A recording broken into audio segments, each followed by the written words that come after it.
From this past week.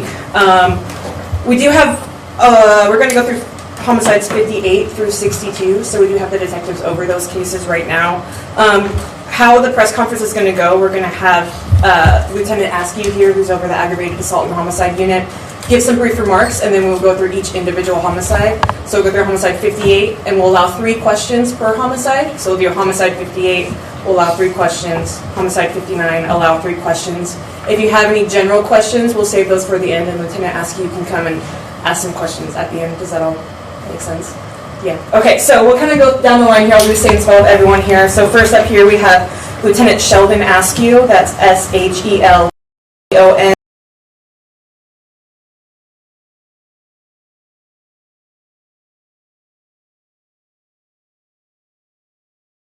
This is Detective Richard Spittler, Richard Spitler.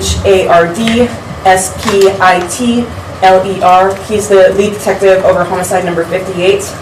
Next to him, this is Danny Hernandez, DANNYHERNANDEZ. He's going to be the secondary detective over homicide 59. Sitting next to him is Will Marshall, WILLMARSHALL. He is the lead detective over homicide number 60. Next to him is Jason Jones, JASONJONES, and he's the lead detective over homicide 61. And sitting next to him is going to be Michael Decker, MICHAEL, last name Decker, DECKER, and he is the lead detective over homicide 62. Also in regards to homicide 62, we did want to read a statement. This is going to be from Commander Lee Davis. I'll read it on behalf of him. Homicide 62 did involve a person experiencing homelessness. So again, this statement is on behalf of Commander Lee Davis, LEEDAVIS. And I'll just read the statement for you now. It says, "My condolences and prayers to all involved and impacted.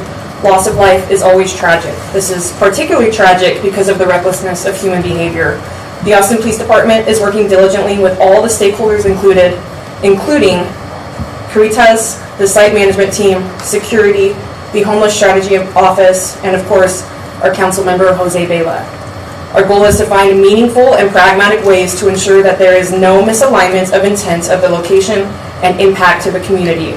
This location houses some of our most vulnerable community members, and for some, this is a last stop for hope. That does not mean their hope should come at the cost of everyone else's safety and well-being. Finding that intersection of coexistence where everyone has a seat at the table and benefits from that seat is where we seek to be." And with that, we'll turn it over to some general questions from Lieutenant Askew, or general statements from Lieutenant Askew. Once we get to questions for the detectives, if you could raise your hand, please, and then we'll call on you for those. Thank you. Good morning, everyone, and thank you for coming today. My name is Sheldon Askew, and like Claire said, I'm the lieutenant over the homicide and aggravated assault units. I want to start by recognizing the tragic events that have brought us here today. Anytime that anyone loses their life in the city of Austin, it not only affects the family members, the loved ones, and the friends of those who have passed, but the community at large. And the police department wants to recognize that and offer its condolences to all those that were affected. Today we're going to give a briefing on multiple homicide cases that have happened over the past 2 weeks. We are going to be briefing those cases and offering an opportunity for you all to ask questions. Please keep in mind these are active, ongoing investigations. There are going to be things we might not be able to answer, but it's simply to preserve the integrity of the investigation if that's the case. Before we get started, what I want to do is recognize not only the homicide unit, but I also want to recognize the Lone Star Fugitive Task Force, the risk unit within the police department, the intelligence unit in the police department, and the civilian staff, which includes the victim services units and others who play an integral role in the investigation of these cases and the justice that we seek for the victims involved. And with that, I'll turn it over to Detective Spittler.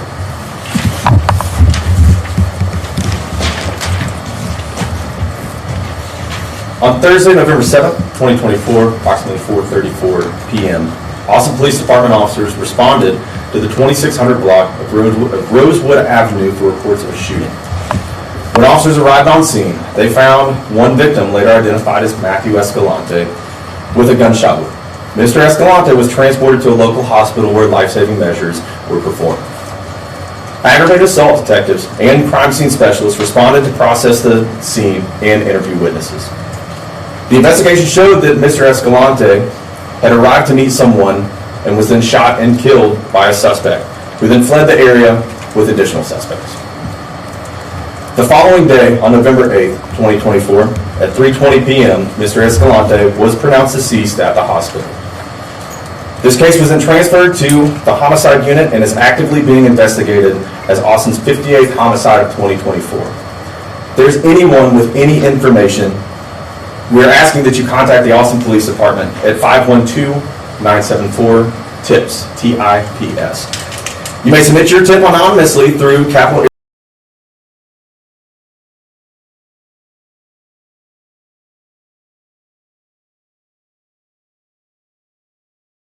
A reward of up to $1,000 may be available for any information that leads to an arrest in this investigation. Any There's questions any for questions? Detective Spiller? Do you know what the suspect and victim were meeting up for?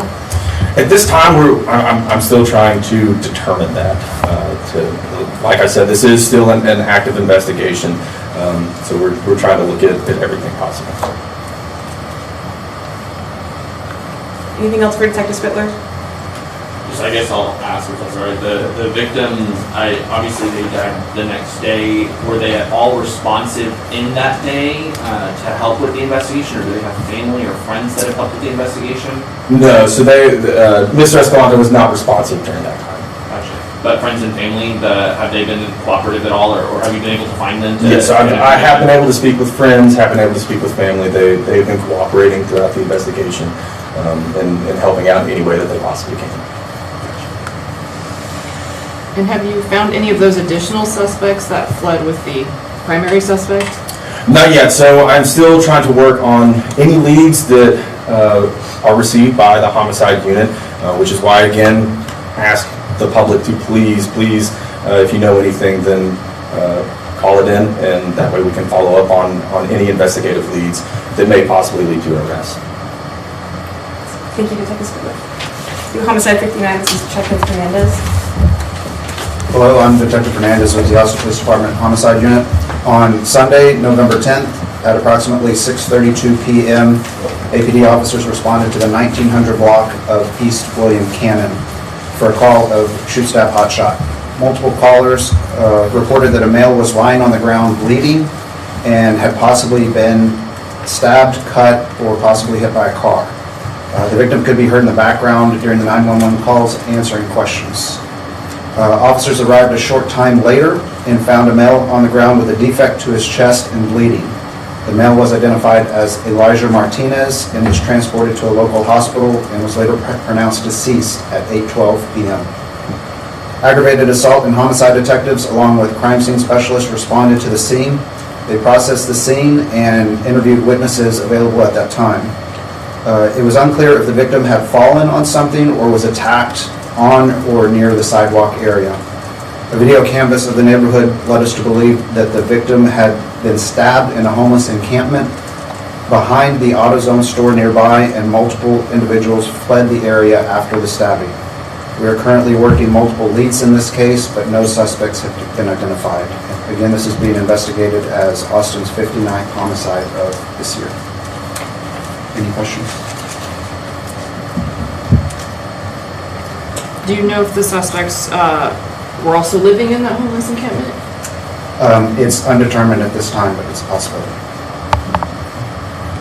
And do you know what led up to this? Was it an altercation? We're still investigating the exact cause as well. Anything else for Detective Fernandez? Thank you. We'll turn it over to Detective Marshall. This is Homicide 60. Good afternoon. On Wednesday, November 13th, approximately 4:15 in the afternoon, the 7800 block of South 1st Street, this is near 1st Street and Dittmer, near the intersection. Also, 911 received multiple calls of a man who had been stabbed. Police were able to arrive in less than 5 minutes and detain a suspect on scene. This was thanks to the witnesses who were able to direct the first responding officers. At that time, they detained, Luis Pedro Mariquin. Mr. Mariquin was subsequently transferred up here. We were able to speak with Mr. Mariquin. He did admit to stabbing Marco Antonio Nunez Mayan. We believe this is a personal disagreement between the two men. They knew each other from the local community down in South Austin, and he's currently in Travis County Jail. Because this was at First Street and South Detmer, this was 4:15 in the afternoon, there are several witnesses who did come forward, but I know there were likely several more. If anybody saw anything prior to, during, or immediately after this, we'd ask that they come forward. Any questions from them? Did they say what the disagreement was? What led up to this? Just a personal disagreement. He didn't go into detail. Any other questions for Detective Marshall?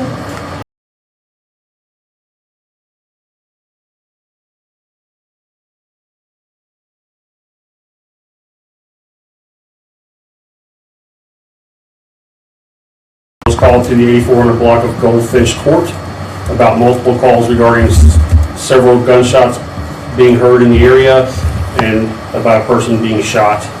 Officers arrived and located the victim with obvious gunshot wounds. The victim was identified as Travis Terrell Holland, a black male born on January 24th, 1992. Travis's injuries were of such a significant nature that officers in responding to emergency medical personnel immediately recognized that his injuries were not compatible with life.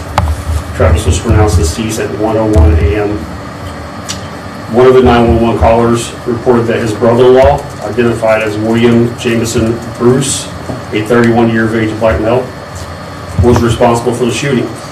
William Bruce was detained near the scene by responding officers. Detectives interviewed a female victim who was walking with Travis Holland when he was shot. Detectives learned William Bruce also shot at the female victim. Fortunately, she was uninjured. William Bruce was transported to the homicide office. During an interview with a detective, Bruce admitted responsibility for the shooting. William Bruce has been arrested and has been charged with 1 count of murder and 1 count of aggravated assault with a deadly weapon. He is currently in the custody of the Travis County Sheriff's Office. Any questions? Was this also a personal disagreement? This is, we're in the early stages of the investigation. That's still being investigated. Anything else for Detective Jones? Thank you. Good morning, I'm Detective Michael Decker, and I'm the lead investigator of homicide number 62. On Saturday, November 16th, APD officers in Austin 911 received a call about a shooting at 1934 Rutland Drive. Officers arrived on scene and found one female with an apparent gunshot wound to the chest, and she was later pronounced deceased at the scene. The victim was identified as Jessica Shaw, a white female born on March 14, 1978. Ms. Shaw is a person experiencing homelessness and was visiting a friend at the time of the murder. There was one person arrested in connection with the murder. He was a 36-year-old male named Noah Mata. Mata is a resident at the apartment and was arrested for a first-degree aggravated robbery and booked into Travis County Jail. The charge was based on information that we had at the time and we have now, and was through consultation with the the Travis County District Attorney's Office that we determined the most appropriate charge was aggravated robbery.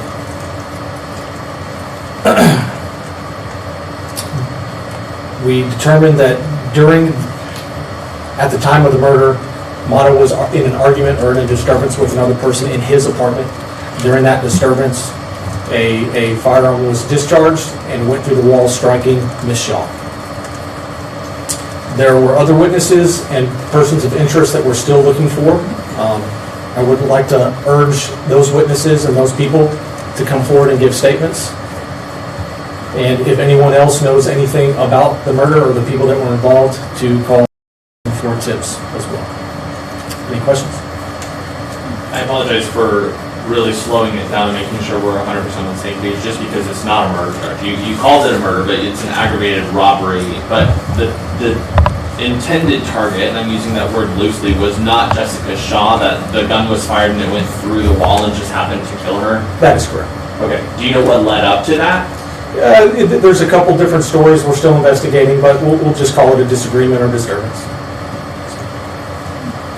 So was Mata trying to rob the other person in the apartment he was in? That is a possibility, yes, ma'am. Anything else for Detective Decker? If I can ask this really quickly, and just to make sure we're 100% on the same page, just because we are talking about a person who's experiencing homelessness, being the victim, there wasn't any sort of, hate crime intentions, just obviously there's a heightened tension when it comes to the community. There's not any indication that had a role to play at all. Yeah, as mentioned, like, the gunshot went through the wall and struck her. She wasn't the intended target, so there's no targeting of her. So. Gotcha. Do we have any general questions for Lieutenant Askew that you would like to ask? Yes, sir. I just keep asking questions. Dealing with several homicides over the last week, you correct me if I'm wrong, it doesn't seem that there's any indication but that they're all connected, but do you know what has led to such a sharp increase? This is 10% of the homicides almost we've had the entire year, just happened in the last week and a half. It's difficult to pinpoint exactly the reasons why we've seen this spike over a short period of time.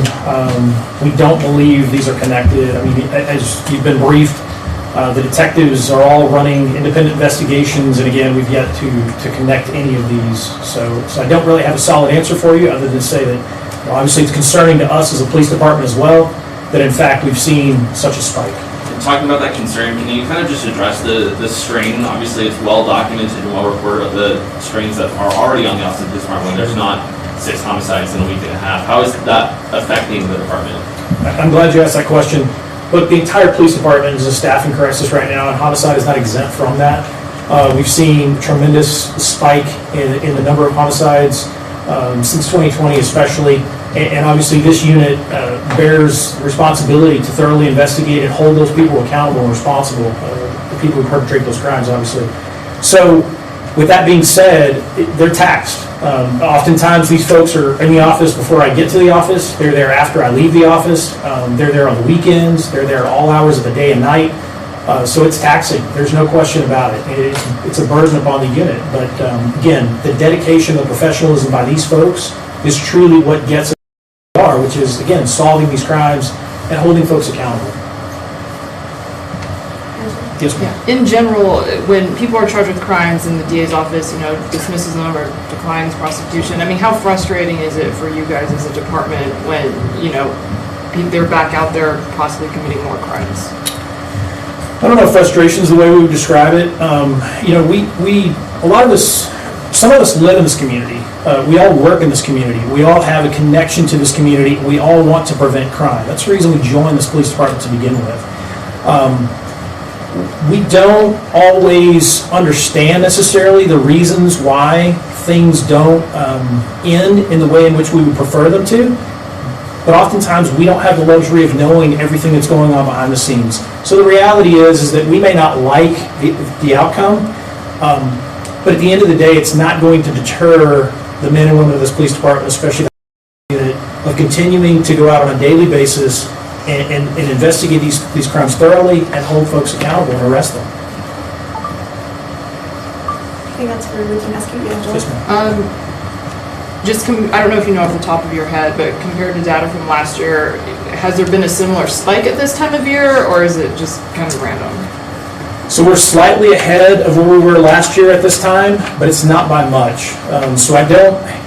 Although we can say we're higher currently, that's not taking into account whether or not the spike was attributable to the recent increase of numbers, or if maybe there was a low, maybe in the early part of the year or something like that. I don't really know the answers to that question. I can simply tell you that, again, we're higher as of right now. If I can turn it back over here. Yes, sir. Just going back to talking about the strain that's on officers, is there a concern that because of all the things that qualify as what's leading to the strain on officers, staffing shortages, low morale, things like that it's going to impact the investigation of these homicides? Is it slowing down the process, especially of finding some of these suspects in the cases where we don't even know who is responsible? So I think it's hard to quantify whether or not it's slowing the investigation. The Austin Police Department's homicide unit has a very significant or high clearance rate, and we continue to maintain that high clearance rate. again, it's hard to quantify whether or not it's slowing things down, but it definitely, again, staffing shortages have an impact. There's no doubt. Anything else we can ask you? Yes, I mean, I guess just as a public safety thing, it sounds like most of these are disagreements between two people who knew each other. I mean, what would be your message to the community, people who might be worried about hearing about this type of homicides? I'm sorry, can you rephrase the question? Yeah, so for people in the community who might be worried about hearing about this spike of homicides, what would be your message to them? Be kind to one another, talk, communicate. We can't get to a common place, respecting one another, caring for one another without communication. And I would encourage people to again, be kind. Thank you, Lieutenant, and thank you all. We appreciate you. Thank you. Thank you. Thank you.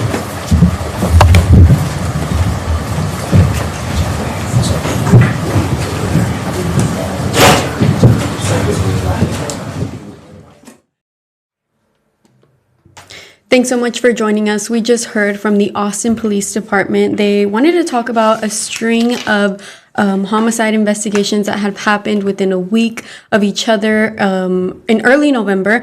And we're going to go ahead and break down everything that they spoke about today during this press conference. So first, I want to touch on the cases. Let's see.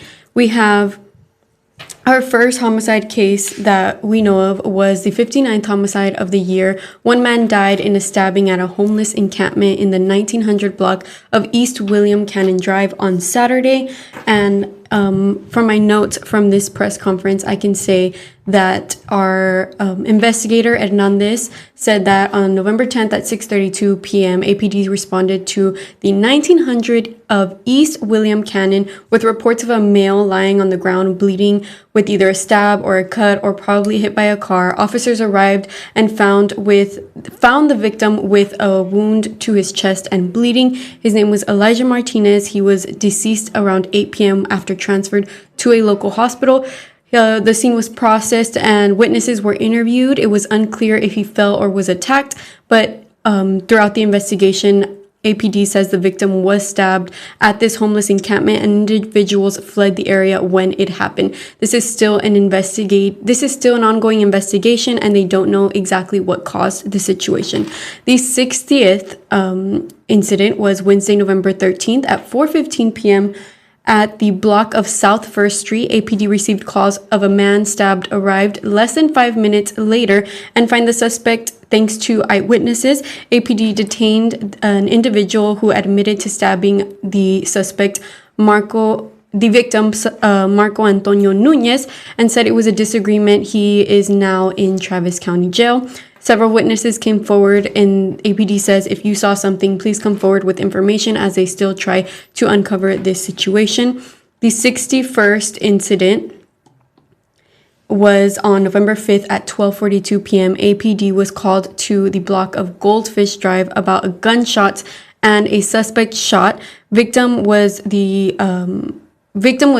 identified as a Travis Holland, a black male. He was deceased at 1 a.m., around 1 a.m. The APD says that his brother-in-law was responsible and he had been detained and interviewed. They also interviewed a female victim who was traveling or walking with the suspect at the same time, who was also shot, but luckily was not wounded. The suspect admitted responsibility for the shooting and has been arrested and charged with murder and assault with a deadly weapon and is in Travis County Jail at the moment. The cause is still being investigated at this time. And the next incident happened on November 16th. This was the 62nd homicide of the year. APD homicide detectives responded to a scene near the 1900 block of Rutland Drive Saturday morning related to a deceased person in South Austin on Wednesday, November 13th. And APD tells us that these strings of homicides are not something that are connected. They are all separate investigations. They say it is concerning to them as a police department to see a spike in such short time, but the dedication and professionalism by their team is what gets them to where they are, which is solving these cases and holding folks accountable. One of the investigators said, we are slightly ahead of where we were last year at this time, but it's not by that much. And staffing shortages have been an impact, and there is no doubt on that. We will have all these details on our website, kxan.com, with every single homicide investigation, all their details, times, dates. If you would like to go ahead and read up on that, you can visit our website, kxan.com. Thanks so much for joining us.